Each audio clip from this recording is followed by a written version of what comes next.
Bonjour, bienvenue à ce marché ou atelier sur les nouveaux horizons, de la façon de raconter qui change de plus en plus avec les nouvelles technologies, les nouveaux médias en réseau, les tendances de convergence et autres. On va vous présenter différentes façons d'aborder ces grands enjeux-là, de façon poétique et un peu plus concrète aussi. Donc, je vous souhaite une agréable écoute et merci d'être ici avec nous. Je suis Jonathan Bellil, je suis originaire de Montréal, j'ai étudié en cinéma. Après mes études à l'Université de Montréal en narratologie, j'ai fait un peu d'installation. J'étais voué sûrement à faire du cinéma, mais après avoir installé des sacs de sable sur un spot lors d'un long métrage, je suis tombé bien malade, puis le gars qui était sur le set, il m'a dit « Toi, t'es pas fait pour le cinéma ». Donc, je suis allé dans le web. Fait que c'était plus safe, j'étais à l'intérieur, devant un ordinateur, je tombais jamais malade. Mais ça m'a amené à faire beaucoup de récits interactifs. Donc, je suis resté scénariste, je suis devenu scénariste interactif. Et récemment, j'ai rencontré Vincent, qui était un producteur de films audiovisuels, qui m'a rattaché à ma magie, à cet amour que j'avais du cinéma. Et me voici aujourd'hui avec cet homme. Moi, c'est Vincent Routier. Je suis le fondateur, président de Saga. Saga a été fondé en 2006. Quand on faisait nos courts-métrages étudiants, en fait, on signait nos films Saga Film Production à l'époque.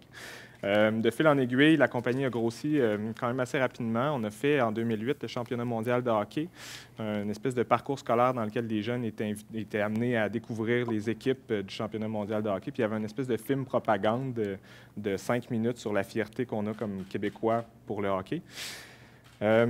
Quelques semaines plus tard, on a été approché par Ex Machina pour faire la captation de Buskers Opera, qui est une comédie musicale de Robert Lepage. On n'avait pas terminé le montage encore, on a fait le moulin image, la captation.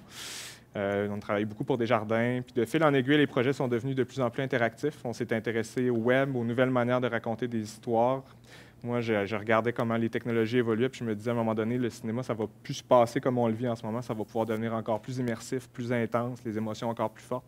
Puis je me suis questionné beaucoup sur comment on allait s'y prendre pour raconter ce genre d'histoire-là. Je me suis ramassé dans une conférence que Jonathan donnait à l'INIS à un moment donné, qui était une exploration assez intense des nouvelles manières de raconter des histoires.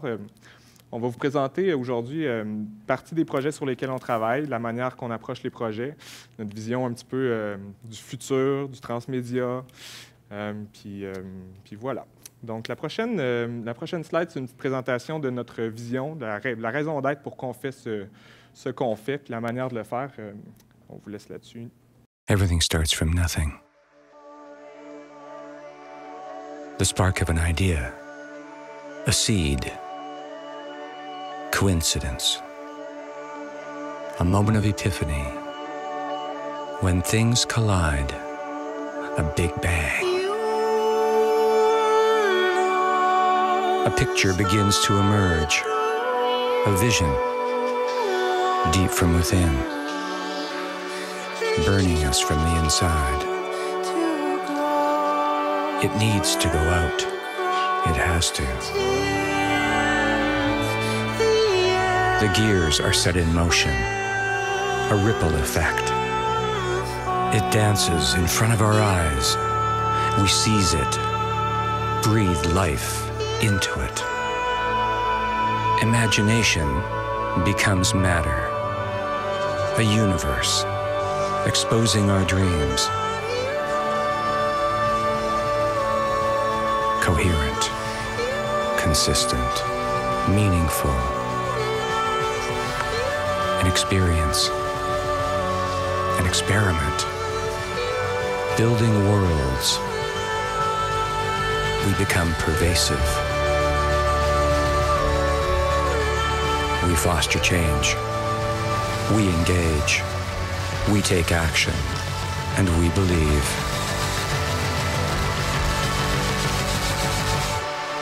We are Saga.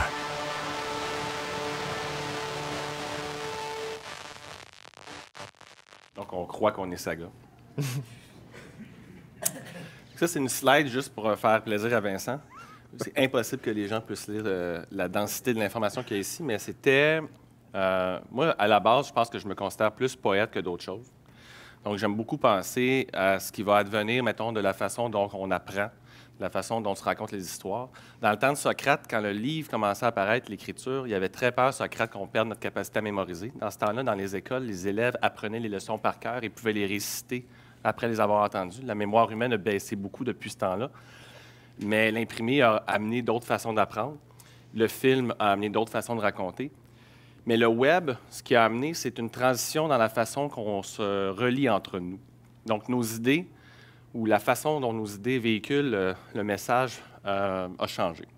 En 97, j'étais dans le web. Le monde me disait ça ne restera pas, Jonathan, dans le web, c'est temporaire. Donc, moi, j'hébergeais 5000 sites. Je voyais des compagnies comme Bell, Hydro-Québec, qui se demandaient s'ils devaient être ou non sur le web. Puis dans ce temps-là, c'était vraiment juste un web de documents. C'était des PDF, des documents Word. C'était assez plate qu'est-ce qui se passait au niveau corporatif, voire même visuel.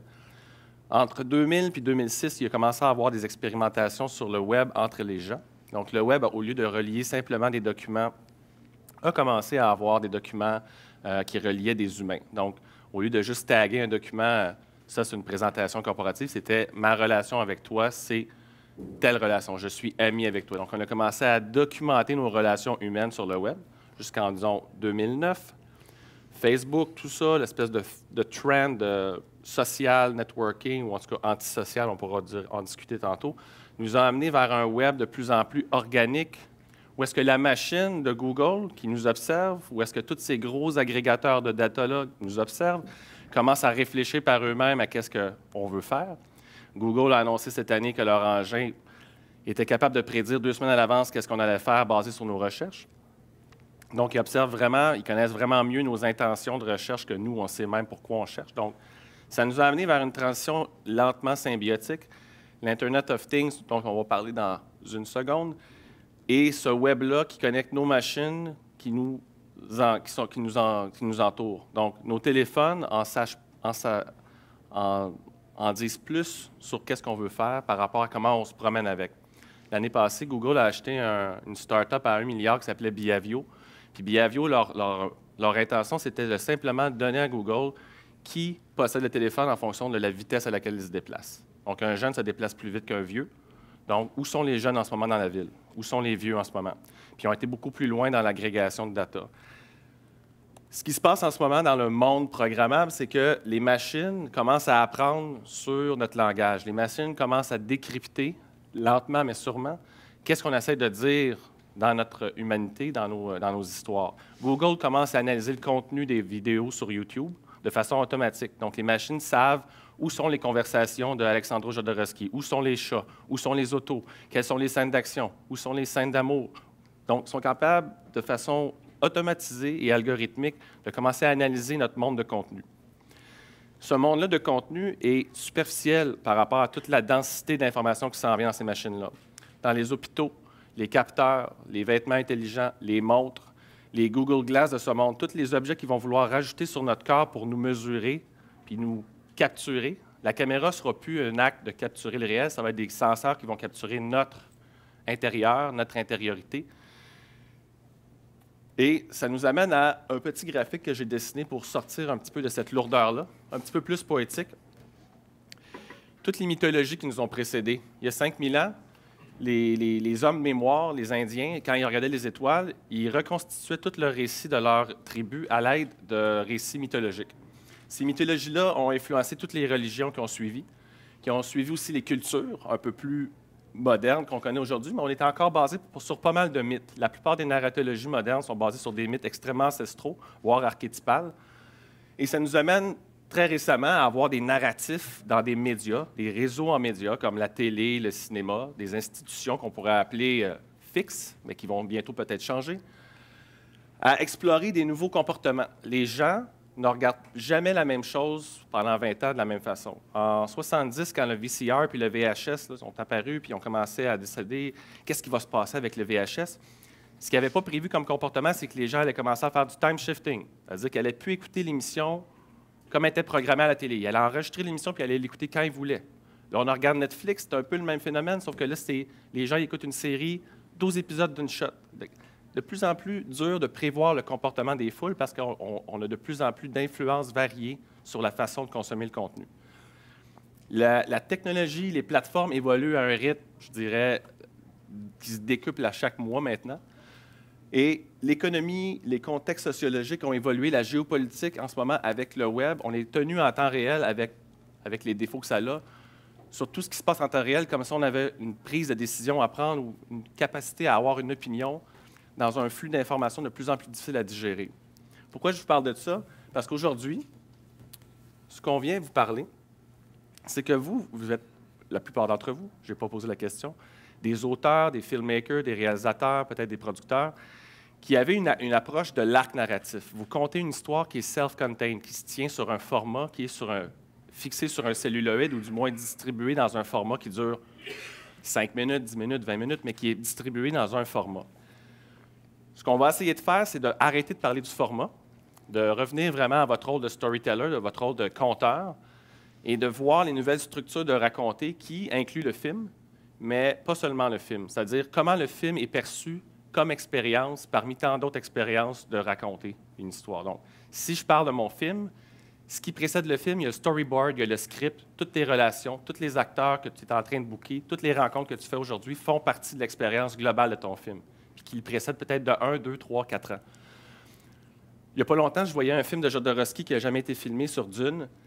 Quand Jodorowsky a fait ce film-là, il a monté une équipe d'illustrateurs et de scénaristes. S'il avait été à l'époque du Transmédia, ça aurait été un projet incroyable. Les gens qui ont été mis sur cette équipe-là, ils ont créé un scénario, ils ont fait un storyboard qui a influencé Blade Runner, Star Wars, le Dune de David Lynch, mais son film, à lui, n'a jamais été fait. Donc, il y a une espèce d'accumulation en ce moment d'objets technologiques qu'on a connus dans les 30 dernières années qui est en train de disparaître, ou du moins de se simplifier. Puis on ne parlera plus à manière de multiplateformes. Ça va juste devenir des services. Puis selon nous, puis on va y arriver rapidement, cette simplification d'accès-là au contenu va nous amener même à voir les conversations qui ont lieu en ce moment dans les réseaux Facebook, Twitter. Je ne sais pas s'il y a des gens qui sont à l'aise avec ce qui se passe dans les réseaux sociaux, mais cette multiplicitude, cette multitude de conversations-là, cette multitude de réseaux-là, de services sociaux qui semblent nous espionner ou qui semblent analyser de quoi on parle, nous permettent aussi de passer un message beaucoup plus rapide puis d'identifier des audiences beaucoup plus rapidement. Donc, si je n'ai pas encore perdu du monde, je m'arrange pour le faire. Pourquoi on vient vous voir aujourd'hui? Parce que moi, je ne crois pas au mot multiplateforme. Je pense que c'est un mot inventé par les institutions pour vraiment bien gérer les financements typiques à chaque média. Vincent pourra corriger ce que je viens de dire pour ne pas créer trop de malaise. Mais les multiplateformes de ce monde, ce n'est pas ça l'expérience. Vu que c'est fragmenté, moi, je consomme un livre, je suis en immersion totale, je n'ai pas besoin d'avoir un autre device pour me faire vivre le livre mieux. Mais récemment, le transmédia a été vu par les agences marketing puis par certains films, je dirais convergents, comme il y a un site web, as-tu une application mobile, puis as-tu un film. Ce qui amenait les gens à tout le temps penser multiplateforme, multiplateforme. Mon film, est-tu multiplateforme? Mais l'idée, c'était comment tu fais pour engager dans ton histoire tes participants, ton audience? Comment tu fais pour les inviter à entrer dans ton univers? Ce n'est pas simplement par le film, ça peut être par un événement, ça peut être par une vidéo sur le web, ça peut être par une activité expérientielle dans un événement, une installation. Et je vais essayer d'accéder rapidement à cette slide-là. Ce qu'on se rend compte dans les audiences, dans la démographique, dans le behavioral, c'est que les gens n'ont pas arrêté d'aimer l'expérience passive de s'asseoir puis de se laisser raconter une histoire. Cette expérience-là est encore viscérale. L'audiovisuel est dominant sur le web. Les documents les plus partagés, c'est des courts vidéos de 2 à 5 minutes. C'est le format dominant sur Internet. C'est ça qui fait que les gens se passent du contenu. C'est ça qui fait que les gens cliquent sur des contenus. Fait que ça reste quand même à votre avantage. Mais ce qui a changé, c'est qu'il y a de plus en plus de types de curiosité au niveau de l'expérimentation autour de comment on raconte l'histoire. Ce n'est pas juste de l'audiovisuel, c'est aussi comment la conversation est maintenue entre l'auteur ou le créateur et son audience. Ce lien-là est plus important pour aller financer un film que le film lui-même maintenant. Il y a aussi le jeu qui a été une grande catégorie un peu ignorée jusqu'à temps qu'il ressemble presque à un film. Donc, les jeux qui sortent récemment, il y a des trailers que Vincent qui va vous parler, qui sont entièrement filmés dans le jeu. Donc, peut-être qu'un jour, il n'y aura plus besoin de caméra pour faire un film. Il y a peut-être des gens qui vont faire des films entièrement avec un moteur de jeu. Ça risque d'arriver. Mais ce qui change, c'est notre motivation. Ma motivation à moi n'est pas de ne plus voir de films dans ma vie. Ma motivation à moi, c'est de découvrir des auteurs, découvrir des nouvelles idées. Ça précède le format. Ça précède mon intérêt à juste voir un film. J'ai comme le goût de plonger dans l'univers, dans sa tête. Et de plus en plus, ça, c'est faisable à des faibles coûts. Et ça permet de bâtir une audience beaucoup plus forte autour d'une bonne idée. Donc, même si l'intention initiale, ça va être de financer un film ou d'arriver à livrer votre vision sur un celluloïd, l'année qui précède ce film-là, l'année ou les 2, 3, 4 années qui précèdent le financement total de votre film, vous allez avoir amassé peut-être 10 000 personnes qui veulent le voir, qui vous aident en arrière-plan, qui convainquent vos investisseurs ou les distributeurs d'embarquer avec vous parce qu'ils croient déjà en votre idée. Il faut que je te laisse parler un peu. C'était là que ça se passait. C'était là que ça se passait. Bien, juste peut-être pour faire un petit... concrètement, ce que Jonathan voulait dire, on se disait que j'allais l'interrompre souvent comme ça. L'approche qu'on a, nous, quand on développe des projets maintenant, c'est pas nécessairement de partir du médium, on va faire un long métrage ou on va faire un court métrage ou on va faire... Mais c'est de partir de l'histoire. En anglais, c'est story world, l'univers narratif. Les personnages, la quête, les motivations, souvent il y a une cause ou il y a un objectif derrière le projet. Puis, basé sur l'écosystème de cette histoire-là, de ces personnages-là, puis de ces choses-là, souvent l'histoire a choisi sa plateforme par elle-même ou ses plateformes par elle-même. Puis quand on commence par l'histoire, bien, c'est beaucoup plus facile d'aller chercher le bon public, de se poser la question de comment on va aller chercher ce public-là, comment on va raconter l'histoire, par quel chemin on va passer pour la raconter, comment on va la financer, qui a des intérêts ultimement à financer ce genre d'histoire-là. Quand c'est de la culture, ça vient encore dans le financement traditionnel, mais si on tombe plus dans les causes ou on a travaillé, on va vous en parler un petit peu tantôt, dans les approches de financement, mais la cause ou le sujet, des fois, peut donner le ton à tout le reste de comment l'écosystème du projet peut se bâtir. Puis après ça, on va choisir les plateformes, les technologies que ça va prendre pour le raconter. Joe, tu peux peut-être parler un petit peu de l'écosystème dans lequel les gens sont maintenant? Ouais. Donc, moi, je suis un scénariste interactif, donc quand j'écris une histoire, je pense aussi à l'architecture de l'expérience de réception de cette histoire-là. Donc, à quel endroit la personne va recevoir le film? Es-tu sur ton téléphone cellulaire? Es-tu en train de lire un livre? Es-tu en train d'écouter un film? Y a-tu du bruit, pas de bruit? Es-tu seul? Donc, la culture dans cet environnement-là, le film est présenté dans quel type de culture géographique? Quelle région du monde? Les gens ne regardent pas le film de la même façon dans chaque culture. Les environnements, les activités que tu fais pendant que tu es en train de faire. Il y a des gens qui disent que tu peux écouter une émission de télé en étant sur ton iPad puis en faisant du second screen. Moi, j'ai essayé de suivre cette tendance-là du second screen puis j'ai eu de la misère. Quand j'écoutais House of Cards, je ne voulais pas me faire déranger parce que c'était character-driven puis j'étais complètement attaché au personnage. Je ne voulais pas me faire déranger puis me faire amener ailleurs. Alors que dans d'autres séries comme Lost ou des émissions américaines un peu plus quest-based, j'étais intéressé à me faire dire « Hey, en passant, ce que tu as vu n'est pas suffisant pour te faire comprendre tout. Il va falloir que tu ailles sur le web et que tu aies été informé sur l'histoire, le backstory de certains personnages pour comprendre ce qui se passe à l'écran. » Donc, c'était comme des shows un peu plus complexes, plus intellectuels. L'attention a diminué. Les gens, en moyenne, sur le web, quand ils voient un lien, ils ont 3 secondes pour décider s'ils cliquent ou pas dessus. Donc, peu importe la qualité de ton contenu, ça va être vraiment le titre, l'endroit où ils t'ont trouvé, l'heure où est-ce que le lien est envoyé, puis le réseau dans lequel il a été recommandé. Fait que toute la conversation, les connexions que tu as sur ton téléphone sont aussi des éléments que j'inclus dans l'histoire maintenant. J'inclus dans l'histoire tous tes amis, tous les influenceurs, tous ceux qui parlent de ton contenu font partie de ton histoire. C'est encore abstrait peut-être pour les gens, mais j'y arrive rapidement. Un des projets qui m'a amené à travailler avec Vincent, c'est les places publiques. Quel est le lien avec le narratif? Au 18e siècle, les places publiques, c'était un endroit où les gens se rendaient puis il y avait des conversations. Plus les siècles vont avant. Le parvis de l'Église, par exemple, la politique, l'élection de quelqu'un, la décision de tuer quelqu'un qui avait fait quelque chose de mal, ou le journal, où tout se passait sur le parvis de l'Église. Puis ce genre d'endroit-là de convergence physique a disparu avec les technologies puis la manière qu'on échange maintenant. Puis il y a un projet Place Technoculture, qui est un projet à Québec sur lequel on travaille depuis quelques années déjà. L'idée, c'était comment on peut retransformer le Jardin Saint-Roch, une place publique à Québec, pour que ça devienne un lieu de destination au lieu d'être un lieu de passage. On a commencé à travailler là-dessus, moi et Jonathan. Il y a un super gros mouvement dans le monde de ville intelligente, comment on va connecter les gens ensemble, le data peut servir à quoi pour améliorer la vie des citoyens, des résidents, des municipalités. Puis dans le projet de Place Technoculture, l'idée, c'était de redonner la place publique aux citoyens en mixant des fonctions technologiques, des écrans, des sensors, des systèmes de son et tout, et une plateforme web pour que les gens soient capables de se réapproprier cet espace-là, d'avoir un objectif de se rencontrer dans cet espace-là, puis de vivre des trucs collectivement ensemble. Puis, d'un point de vue plus poétique, d'avoir la capacité de raconter des histoires sur la ville. Donc moi, je suis quelqu'un qui a fait beaucoup de mobile storytelling, donc des récits que tu marches. J'ai fait Lost River, j'ai fait Burgundy Jazz à Montréal. C'est des récits géolocalisés où tu te promènes, puis le récit vient à toi en fonction de la vitesse et des lieux où tu te trouves.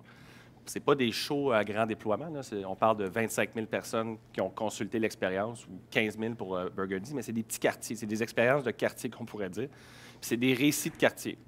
C'est-à-dire, il faut que tu ailles sur les lieux, tu mets tes écouteurs, puis selon où est-ce que tu te trouves. Un exemple, Burgundy Jazz, c'est sur l'histoire du jazz et des Noirs dans la petite Bourgogne à Montréal. Quand tu arrives au coin de la rue, tu entends un beat, tu fais rien, ça fait puis si tu commences à marcher, ça fait puis là, tu marches ta toune. Tu arrives au coin, Bill Burry, William Jones commence à chanter sa trompette. Si tu tournes à droite, il y a une toune qui part qui n'est pas la même que si tu tournes à gauche. Donc, on a géolocalisé des tounes, on a géolocalisé un documentaire. On n'est pas les premiers à parler de mobile storytelling, mais ce qui se passe en ce moment, c'est qu'au lieu de l'avoir sur le téléphone, que je suis un petit peu tanné de voir des gens déconnectés tout seuls sur leur téléphone à vivre leur récit tout seul, je voulais faire la même chose qui arrive au cinéma. C'est une expérience collective. On est tous en immersion personnelle, mais on est ensemble quand on regarde ça. On voulait créer une plateforme qui allait créer des récits urbains dans la ville, qui utiliserait les projecteurs, un exemple d'un quartier des spectacles qui sont déjà installés, puis qui allait faire un film en marchant. J'allais pouvoir marcher dans le quartier des spectacles, puis selon le rythme où je marche, ce que j'entends n'est pas pareil. Si je cours, le soundtrack n'est pas le même que si je marche lentement. L'image que moi j'ai vue, c'est un renard qui me suit. Si je tourne à gauche, je vois une baleine. Si mon ami a tourné à droite, puis il revient, vu qu'il n'a pas fait le même chemin que moi, il ne verra pas la baleine. C'est des films interactifs ou des contes interactifs dans la ville.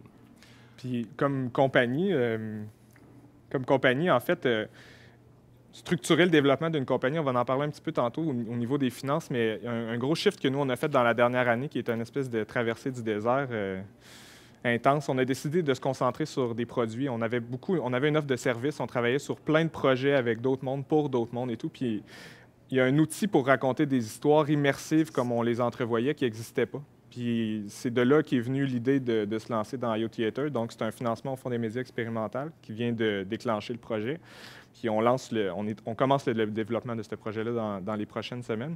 L'idée d'IO Theater, c'est de donner un outil à des gens qui veulent créer des expériences interactives dans des lieux publics. Mais le lieu public, ce n'est pas nécessairement un lieu qui appartient à une ville. Ça peut être un musée, ça peut être un événement, ça peut être dans lequel le téléphone, le mobile, des sensors ou n'importe quelle forme de trigger va être capable de déclencher un événement ou un contenu. Fait que j'arrive dans un lieu, le lieu reconnaît que c'est moi qui est là, puis que j'ai déjà accumulé les points ou j'ai déjà passé par un autre endroit. Puis le projecteur va projeter quelque chose en lien avec où moi je suis rendu dans l'expérience. Fait que c'est comme un mix entre le théâtre, le cinéma et le jeu vidéo. Fait qu'éventuellement, ça reste encore une exploration. On va lancer un prototype en novembre.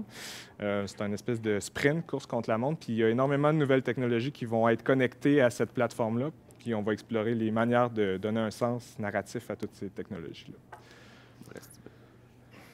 Donc, je vais passer rapidement certaines slides pour vous amener à des projets vraiment récents qu'on a faits en récit interactif un peu plus simple à comprendre que IO Theater, c'est un film que Vincent a fait avec Saga pour une cause qui était le tabac chez les jeunes. En fait, on a été engagé par le ministère de la Santé puis le Réseau sport étudiant du Québec pour faire de la sensibilisation dans les jeunes au secondaire contre les stratégies de l'industrie du tabac. C'est très abstrait, c'est un sujet qui n'est pas sexy du tout pour les jeunes. Donc, ce qu'on a proposé de faire, c'est un film interactif. C'est un film qui dure à peu près 20 minutes, dans lequel on peut cliquer dans la vidéo pour aller dans différentes directions. On a des preuves, des objets à collectionner. Si on ramasse les bonnes preuves, à la fin, on déclenche la finale, dans laquelle James Anderson, notre méchant qui tue 6 millions de personnes par année, qui représente comme l'industrie du tabac, se ramasse dans un tribunal, puis la scène finale, c'est la scène du tribunal qui aussi servait de publicité à la télé comme campagne sociétale.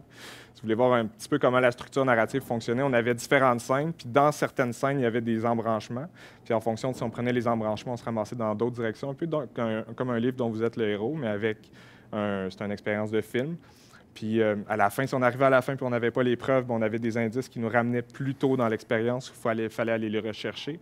Puis au fur et à mesure où on trouvait des indices, c'était toujours attaché à du contenu, que les jeunes étaient du contenu saviez-vous que, ou des informations qu'il fallait qu'on lit. Fait que le jeune était dans une expérience de fiction qui était beaucoup plus ludique que si on avait eu un message sociétal, vous savez, il ne faut pas fumer. Ça a eu des super beaux résultats. On avait du 3 000 à 4 000 personnes par jour qui venaient sur le site au début. On a gagné plusieurs prix avec ça.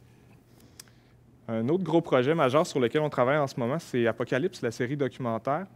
Ça fait 3 ans maintenant à peu près qu'on travaille avec l'équipe de Ideacom International à Montréal et CCNC en France pour décliner l'univers d'Apocalypse, qui est l'histoire de la Première Guerre mondiale, sur les nouvelles plateformes. Puis c'est un projet gigantesque, assez complexe à tous les niveaux, financement et tout, mais ultimement, ce qu'on a fait avec Apocalypse, c'est au lieu d'en faire un projet convergent aux multiplateformes, on s'est dit on va en faire un projet porteur pour les commémorations de la Première Guerre mondiale. Fait que c'est pas une série télévisée pour laquelle on crée une expérience transmédia, c'est une cause, c'est un contexte. La Première Guerre mondiale, comment on peut faire une expérience transmédia qui va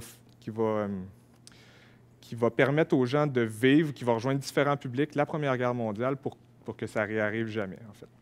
Donc, il y a plusieurs... pour la série, il y a 10 destins, une application iPad qui est une bande dessinée interactive avec 10 destins un petit peu partout dans le monde qui se croisent. Il y a un volet web, il y a un jeu vidéo et un événement qui sont en développement en ce moment sur la bataille de Vimy. Puis il y a des tonnes de bandes dessinées. Mais tout ça pour rejoindre des publics qui sont à la fois jeunes, qui écoutent moins la télé, mais qui peuvent être ramenés ou intéressés à ce qui va se passer à la série télé, mais qui ne sont pas nécessairement déconnectés l'un de l'autre. Donc, la bande dessinée ou l'expérience du destin sont quand même connectées entre elles, mais tu pourrais consulter la bande dessinée ou l'application iPad sans voir la série, puis tu aurais quand même vu les grands enjeux, les grandes thématiques. La prochaine slide, c'est Wuxia. Ouais. Tu veux introduire? Oui. Il nous reste 5 minutes avant la période, plus, je dirais, de questions ou savoir où est-ce qu'on en est par rapport à votre jugement envers nous.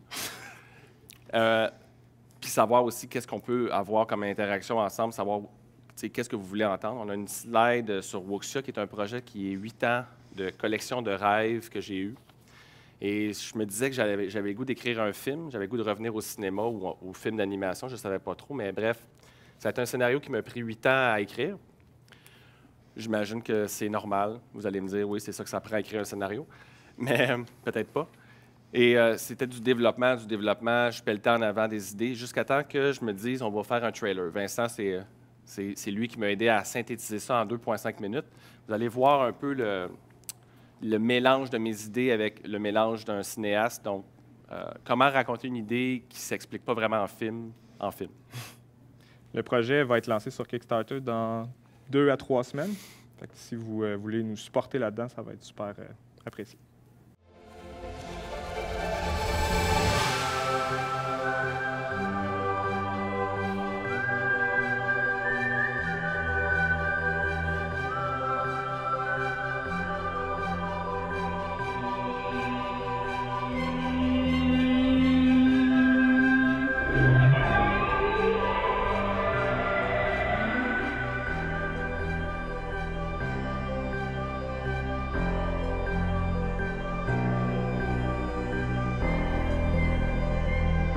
Hi, my name is Jonathan Bellil, and I'm going to tell you the story of Wuxia the Fox. It's a recollection of many dreams I had for 8 years now. So there's a comet hitting planet Earth where Orimia is living. That leads her to follow the trail of a little fox called Wuxia, a very young fox that lost all his family. They will try to find the whale, Neoma, and make the human dream possible again.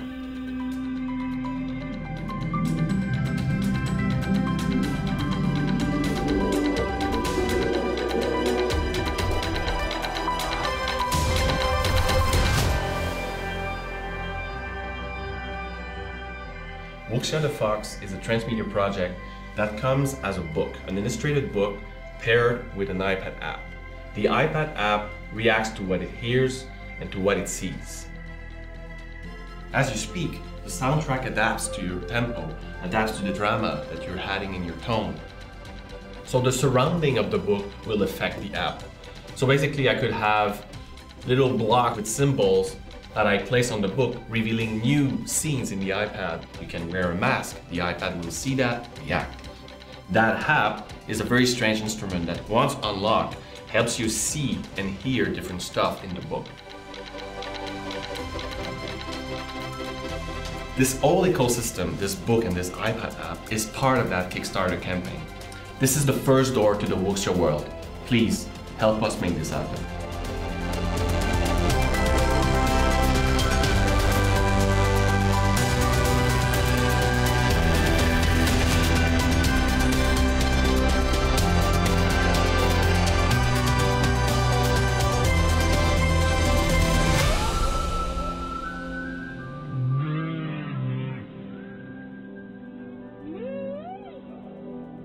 Donc, tu as un livre, tu as un iPad ou un iPhone qui peut détecter, entendre, détecter soit des symboles, soit des images, détecter des comportements, des mouvements, ou juste sémantiquement reconnaître où tu es rendu dans le livre puis ajuster le soundtrack à l'histoire que tu racontes à ton enfant. Fait que si c'est intense, la musique va être intense. Si c'est doux, ça va être doux. Ça vous donne un peu une idée de l'exploration que je veux faire. C'est comme un outil pour les parents, pour les rendre, pour les aider à être storytellers, pour les aider à développer avec leur enfant une relation. C'est extrêmement dialogique, là, donc c'est une fable écologique. C'est un vaisseau spatial qui tombe puis qui détruit finalement une partie d'une forêt. Tous les animaux se retrouvent dans une espèce de cercle où est-ce que tous les sons de l'écologie, donc tous les sons de la Terre qui vont disparaître au cours des 500 prochaines années, est enregistré dans cette application-là. C'est comme pour permettre aux enfants d'écouter les sons de la nature, développer de la musique avec leurs parents autour de cette espèce de fable écologique-là, puis de faire un sens à la fin, une genre de fable qu'ils peuvent s'auto-construire. Donc, il y a plein d'éléments qui vont permettre à l'enfant de se construire sa propre histoire. C'est comme un outil pour apprendre à l'enfant à se raconter des histoires à lui, à son père, permettre aux parents de se pratiquer. Puis c'est un projet un peu poétique, vous allez le dire, mais ça nous permet de tester des hypothèses sur les comportements pour voir si les gens embarquent, voir quel genre de comportement on est capable d'explorer avec ça au niveau de storytelling. Donc, si vous avez des questions qui commencent à apparaître, vous ne vous gênez pas. C'est pour ça qu'on vous a donné des cartons. Vous pouvez venir les porter au fur et à mesure pendant la présentation. On peut essayer d'intégrer ce genre de questions-là dans les prochaines slides qui nous restent. Sinon, on va les compiler. On va mettre la présentation disponible sur notre... Puis on va faire un post sur notre blog. On va essayer de répondre à toutes les questions qui pourraient être restées suite à la présentation. Puis on va rendre disponible la présentation. Donc, prochain segment, c'est le financement de ce genre de projet-là. Ça fait plusieurs années qu'on se promène à travers ce genre de projet-là, puis c'est pas évident parce qu'il n'existe pas de financement en ce moment mis en place pour un projet transmédia. Fait que chaque plateforme est finançable indépendamment, puis ça reste un petit peu complexe. Fait qu'on voulait essayer de vous donner vite une liste d'inspiration de par où vous pouvez vous y prendre si vous voulez financer des parties d'idées comme ça qui peuvent être complémentaires à vos projets. Donc, la première, entrepreneuriat social, cause ou sujet, ça vient rejoindre le point que je disais tout à l'heure. Partir de l'idée même, le corps du message du projet dans lequel vous êtes, puis vous demandez qui aurait intérêt à ce que ce message-là trouve son public. Ces gens-là, souvent, sont prêts à mettre de l'argent. Fait que ça peut être de la commandite, ça peut être le gouvernement, ça peut être sociétal, ça peut être un organisme, un NGOs. Il y a plusieurs approches pour le faire. Dans le cas de Wuxia, par exemple, il y a beaucoup de thèmes liés à l'écologie, les Premières Nations.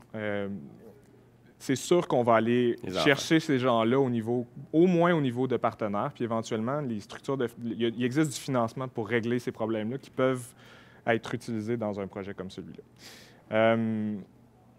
Un film comme un service, veux-tu... Vas-y, ça va être moins poétique. Avec les RIDM, on a développé un atelier qui a failli avoir lieu cet automne, qui d'après moi va avoir lieu plus l'automne prochain. Puis l'idée, c'était de partir de 4 causes, des causes comme l'analphabétisme numérique, la condition de la femme ou ce genre de choses-là, d'aller chercher des organismes, souvent gouvernementaux ou dans le cas de l'eau, ça pourrait être One Drop ou des fondations, des choses comme ça, puis leur demander de mettre un montant d'argent pour sponsorer un workshop dans lequel on ferait venir des gens un petit peu partout dans le monde, des storytellers, des technologues, des producteurs, pour faire des espèces d'équipes. Puis l'objectif, ce qu'on voulait faire, en fait, c'est du documentaire pour régler des problèmes. Fait que le film devient un outil de solution à un problème ou à une cause. Puis l'idée de ces workshops-là, en fait, ça va être de rassembler ces gens-là autour de la cause, de leur dire, vous avez un montant d'argent pour travailler ensemble, c'est des gens qui ne sont pas habitués de travailler ensemble, comment est-ce que vous pensez que vous pourriez vous y prendre pour régler le problème? Avec un bon récit, avec peu importe, ça peut être technologique la solution, ça peut être très narratif. Je pense qu'il y a énormément de potentiel. Puis la majorité des projets majeurs qu'on est en train majorité majeure qu'on est en train de développer vont être financés de cette manière-là. Je vous le dis, ça fonctionne. Financement 2.0, c'est ce qu'on connaît comme le crowdfunding. Très intéressant d'un point de vue financier. Les chances de succès sont super minces. Je veux dire, le nombre de personnes qui réussissent à faire les coups de circuit là-dessus sont quand même assez restreints, mais c'est un outil vraiment, vraiment, vraiment trippant pour développer un public puis tester une idée. On va parler un petit peu tantôt de l'importance de ça. Comme individu versus comme compagnie, financer des projets, des fois, si je suis un auteur, j'ai une bonne idée puis je veux la financer, ça va peut-être prendre une compagnie ou une structure légale pour être capable de le faire. Fait que je ne sais pas dans quel niveau vous vous situez, mais il existe toutes sortes de modèles ou de structures dans lesquelles vous pouvez embarquer. Il y a un mouvement aux États-Unis en ce moment, c'est des entreprises sociales, Patagonia, que vous connaissez peut-être, qui est une compagnie de vêtements en partie de ce mouvement-là. C'est des compagnies qui, dans leur structure même, se doivent de générer autant de valeur en bien commun que de profit. Ils ne peuvent pas juste générer de l'argent. C'est un mix entre du capitalisme et du socialisme. Et l'objectif, c'est la compagnie crée de la valeur autant pour elle que pour la société dans laquelle elle est. Fait que ça passe des fois par l'impact environnemental, le social que la compagnie peut avoir. C'est très, très, très intéressant. Puis c'est maintenant reconnu, il y en a une dizaine au Québec de ce type de compagnie-là. C'est des structures qui sont bien faites pour recevoir du financement sociétal si vos projets sont de cette nature-là. Tu veux-tu faire un... Ouais. Quand on a fait Lost River, qui était plus une série de courts-métrages sur les rivières perdues à Montréal avec l'Université Concordia, c'est qu'il y avait des soundscapes à faire, donc des soundtracks qui étaient spécialisés dans l'espace. Donc, la rivière est là, je ne l'entends pas, mais si je commence à marcher, je commence à l'entendre. Il n'y avait pas de technologie encore vraiment établie pour faire l'expérience. Puis à Concordia, il y avait un laboratoire ils appelaient ça le Mobile Media Lab, puis il y avait 25 000 pour un étudiant pour faire cette recherche-là. On a dit, est-ce qu'on peut prendre ce 25 000-là puis faire le film avec? Puis on dit oui. Donc, il y avait de l'argent dans les universités pour faire des programmes de recherche sur des choses qui n'existent pas ou des étudiants qui auraient des maîtrises à faire puis qui sont intéressés à participer à votre film pour faire leur programme de recherche. Capital de risque, c'est plus risqué, plus intense, mais quand on a un projet pour lequel on est sûr qu'on va trouver notre public, puis qu'on est capable de promettre un retour sur investissement à $1 investi, c'est quelque chose que moi, je considère qui n'est vraiment pas à négliger. Puis il existe du capital de risque dans lequel les gens sont prêts à perdre leur argent. Il faut qu'il y ait un potentiel de gain, mais des fois, ça se rapproche du mécénat, mais il y a des gens qui vont mettre beaucoup d'argent dans un projet en fonction d'un potentiel qu'ils pourraient avoir. Puis ces gens-là ne sont pas consultés si souvent que ça. En général, ça peut fonctionner. Contenu de marque, c'est Branded Entertainment en anglais. Les marques qui ont besoin de rejoindre les publics ont besoin d'être de plus en plus meaningful, authentiques. Fait que des fois, le récit ou des personnages ou dans lequel on renforce leur image de marque par un film dans lequel on présente le problème qu'ils règlent, des fois, les marques sont prêtes à payer très, très cher pour ça. Coke, qui met à peu près 60 % de son budget marketing maintenant dans ce genre de contenu-là. Si j'avais eu à faire une conférence juste sur un des chemins que je vois intéressant pour les filmmakers, là, ceux qui veulent vraiment faire du film d'auteur puis pas trop se prostituer à faire de la publicité, il y a de plus en plus d'agences qui commencent à engager des storytellers, carrément des auteurs ou des filmmakers, pour faire des récits. Puis ensuite, ils les attachent. C'est pas du placement de produits, c'est vraiment des récits originaux.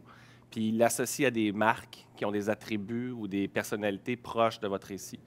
Absolute, en ce moment, avec Sidley, sont en train de bâtir entièrement un département de filmmaking. Ce n'est pas une firme qui fait de la production audiovisuelle, c'est vraiment des réalisateurs engagés pour faire des films originaux qui sont ensuite vendus à des clients comme un produit. Que vous soyez d'accord ou non, c'est ce qui se passe en ce moment. Ils sont en train de soit prendre vos jobs ou vous offrir une opportunité de rentrer dans cette espèce de monde d'agences-là. Les clients de ces agences-là demandent ça en ce moment parce que c'est l'authenticité que les gens cherchent, puis c'est la conversation qu'ils cherchent à avoir, puis c'est ce genre de contenu-là qui crée ces communautés-là, puis cette authenticité-là. Si votre projet se rapproche d'un objectif qui peut ressembler à un objectif de recherche, il existe énormément de financement pour les chercheurs. Puis dans un projet comme IO Theater, peut-être que ça marche plus dans des projets technologiques, là, mais dans un projet comme IO Theater, on fait des associations avec des chercheurs comme en géomatique ou qui peuvent arriver avec du financement qui couvrent leurs ressources. Fait que ça permet d'intégrer dans une structure financière d'un projet complet des ressources qu'on n'aurait pas nécessairement les moyens de se payer au service du projet qui s'autofinancent. Je vous dirais que ça aussi, ça peut être quelque chose à explorer. Puis sinon, bien, tout ce qu'on connaît, les différés, je veux dire, d'avoir un bon pouvoir de compteurs pour convaincre les gens embarqués dans nos projets pour faire les projets à pro bono ou en différé. Puis, bien sûr, le financement traditionnel qui est toujours en place. On est chanceux d'avoir ça ici au Québec. On s'est promené pas mal à l'international, puis le monde nous regarde avec beaucoup d'envie par rapport à la quantité de types de financement puis la flexibilité des financements qu'on a ici. Fait que ça vaut la peine d'en profiter aussi.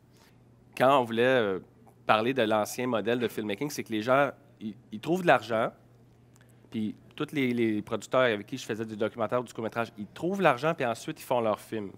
Mais tout ce qui précède, genre le script, la recherche, tout ça, ça a une énorme valeur sur le web pendant que le film se fait.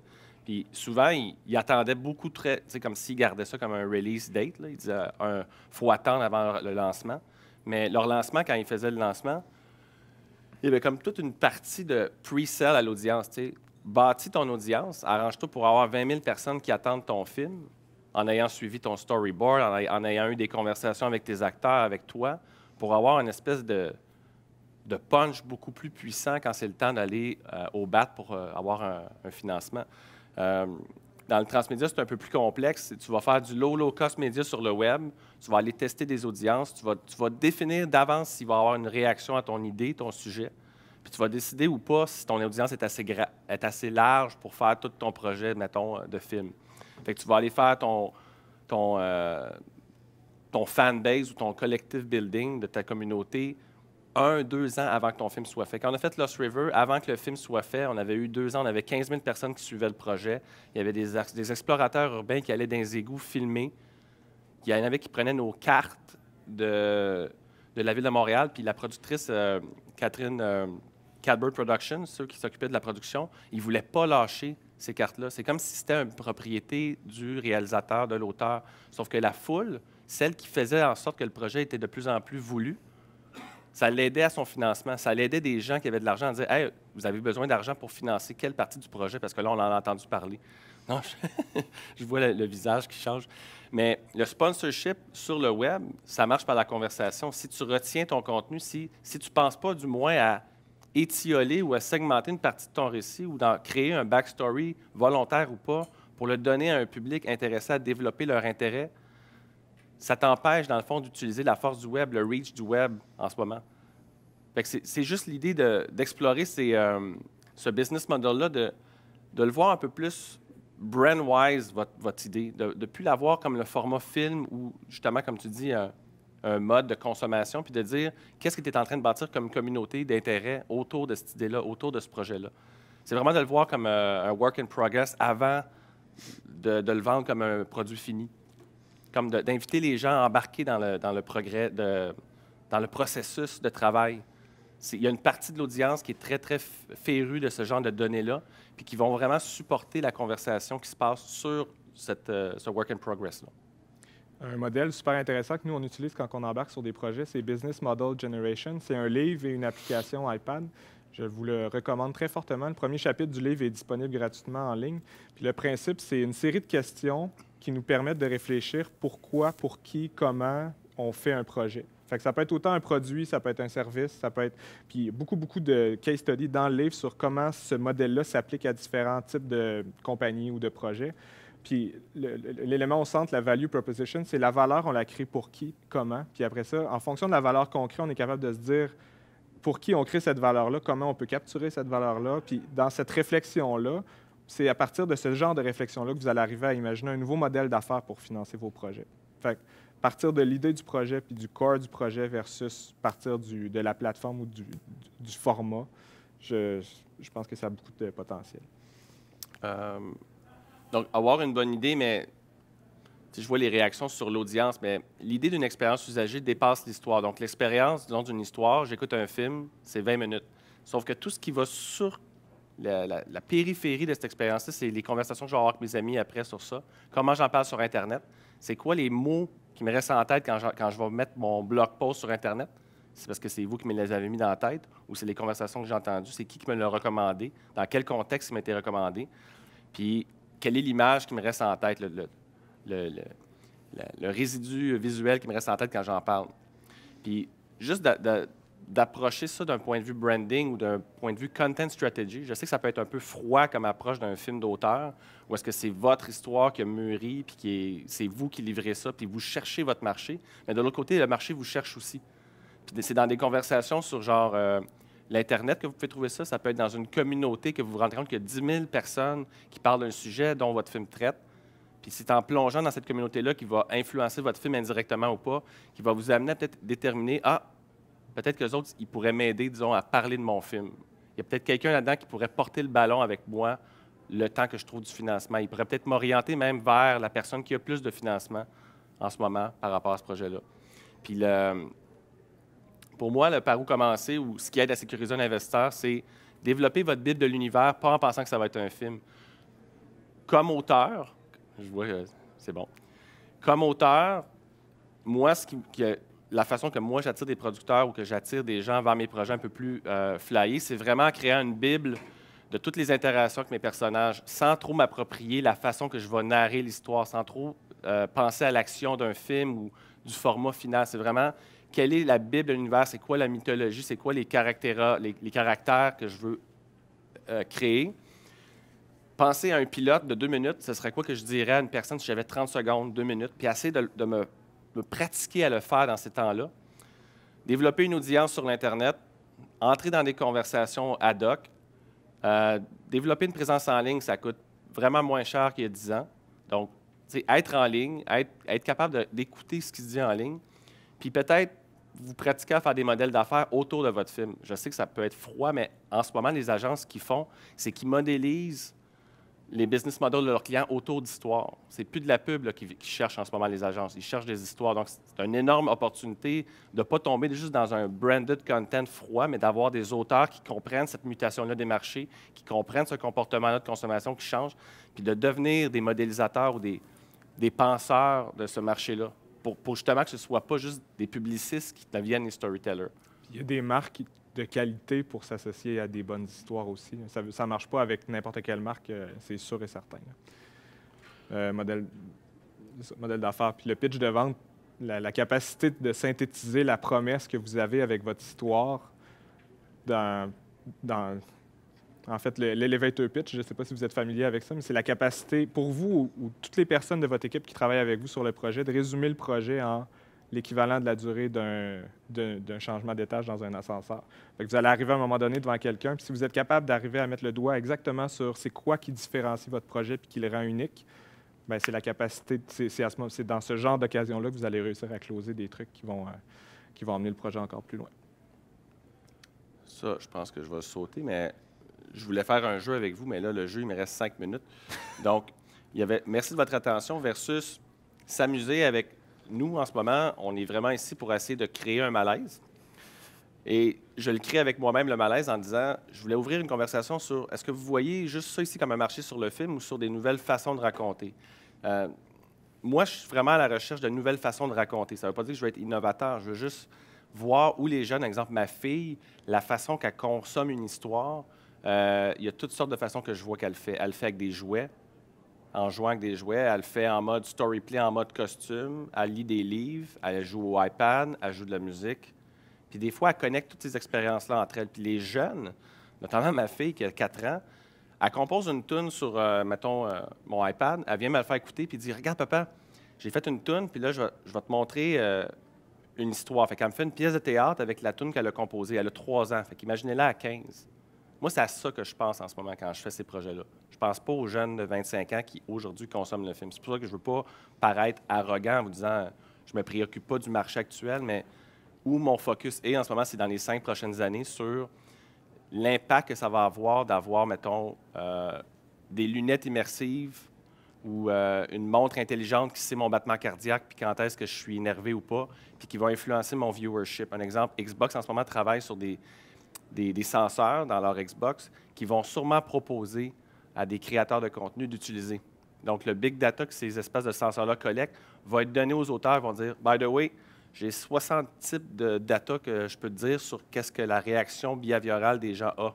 Inclus ça. Veux-tu que ça influence ton film en direct? Si les auteurs sont intéressés à explorer ce potentiel-là du big data, puis qu'ils voient le potentiel poétique ou narratif de ça au lieu d'en avoir peur, parce que ce qui va se passer, c'est que ça va être Google ou les marketeurs qui vont s'en emparer.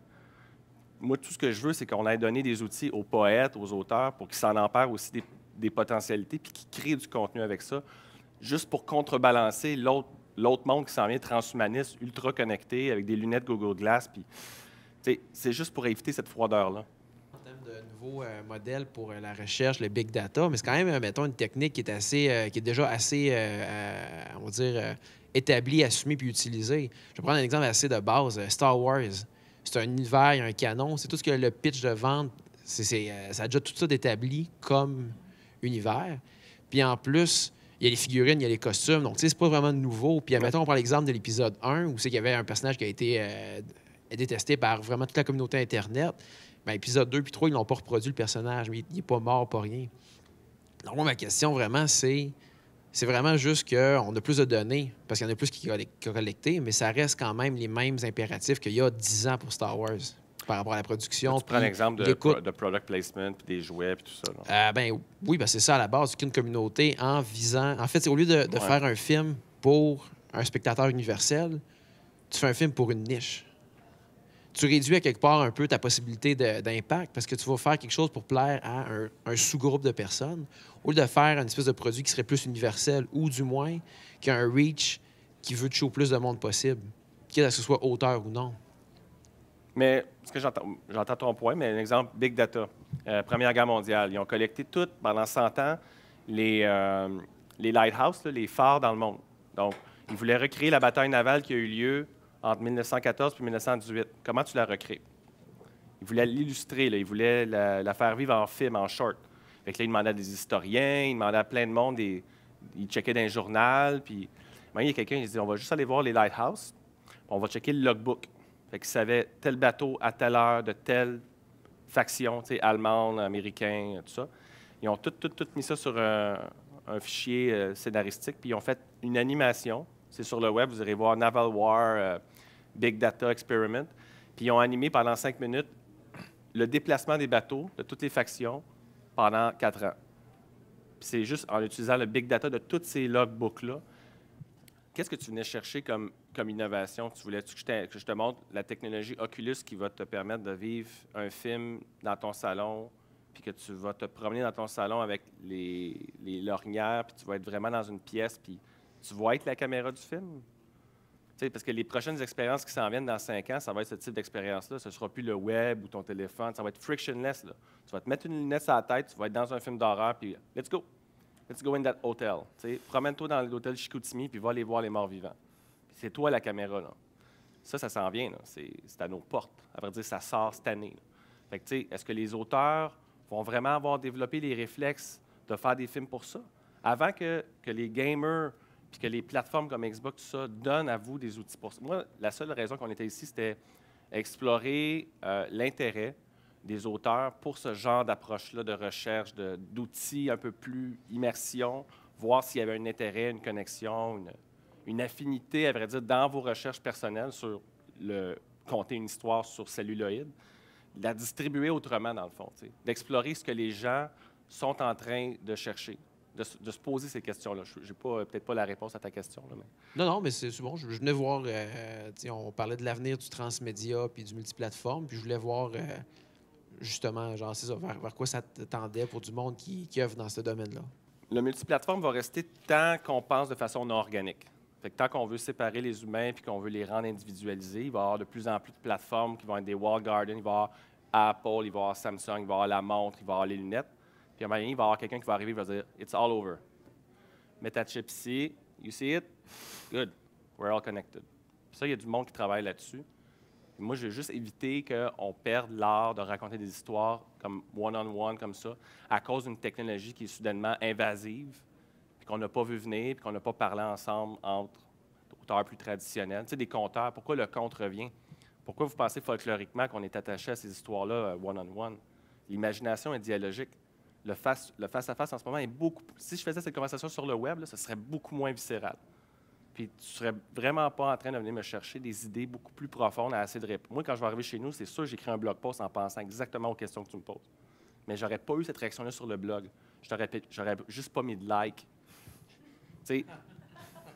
Mais il n'y aurait pas eu cette conversation-là, tu sais. Parce que tu pousses, ton ton affecte ma présence. Donc, de plus en plus, les rencontres humaines, l'immersion, c'est ça que les humains veulent en ce moment.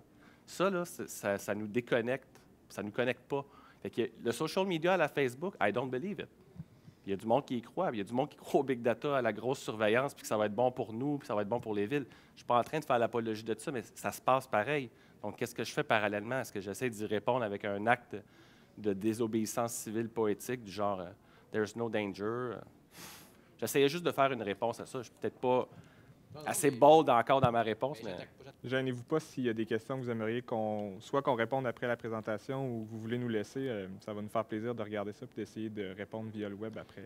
Si vous avez des projets aussi, si vous avez des récits en ce moment qui sont sur le point soit de commencer à être mis en développement ou vous avez un film déjà fait puis vous aimeriez voir comment je pourrais le détruire pour le transformer autrement, on peut aussi avoir cette conversation-là du genre comment on pourrait distribuer mon film autrement que de façon traditionnelle, juste pour voir à peu près comment vous vous sentez après. Ça va me faire plaisir aussi. Merci beaucoup. Merci.